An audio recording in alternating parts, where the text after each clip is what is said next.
Lung cancer is the leading cause of cancer death worldwide. It kills more people than breast, prostate, and colon cancers combined. For decades it was a near-hopeless diagnosis. But in the last 15 years, few areas of oncology have changed as dramatically, because lung cancer turned out to be full of exactly the molecular targets that modern drugs are built to hit.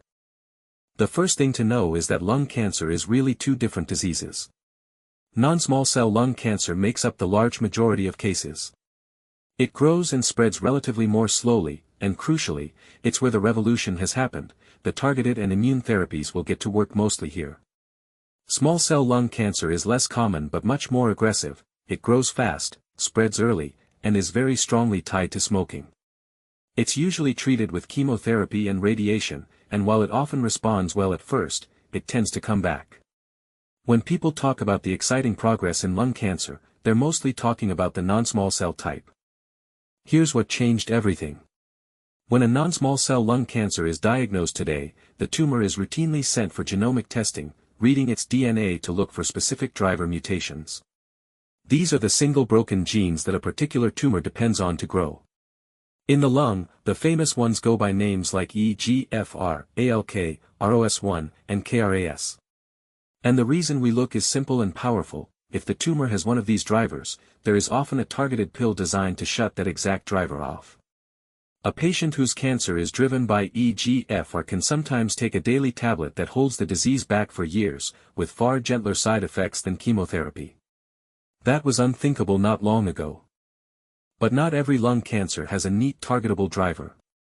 For many of those, the answer has been immunotherapy, and lung cancer is one of the diseases where it truly broke through. These drugs, which we'll dig into later, release the brakes on the immune system so it can recognize and attack the tumor. For a meaningful share of patients, they produce durable, long-lasting responses, some people years out and still doing well, the kind of outcome that chemotherapy alone almost never delivered in advanced lung cancer. Often immunotherapy is combined with chemotherapy for an even better shot. Between targeted pills and immunotherapy, advanced lung cancer went from a diagnosis measured in months to one where long-term control is genuinely possible. There's one more piece, and it's about catching lung cancer early. The tragedy of this disease has always been that early lung cancer causes no symptoms, so it's usually found late, after it has spread.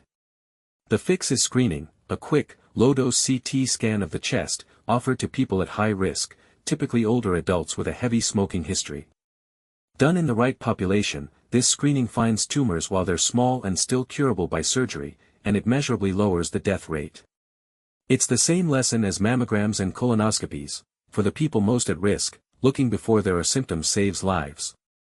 For all the dazzling progress in treatment, the biggest lever against lung cancer is still prevention. The overwhelming majority of cases are linked to smoking, though it's important to say that lung cancer does occur in people who never smoked, and those cases actually tend to be the ones driven by targetable mutations. Quitting matters at any age, the risk starts falling within years of stopping. So the honest summary of lung cancer today is a hopeful one: better screening to catch it early, and a treatment toolkit, targeted pills, immunotherapy, chemotherapy, surgery, and radiation, that has rewritten what a diagnosis means.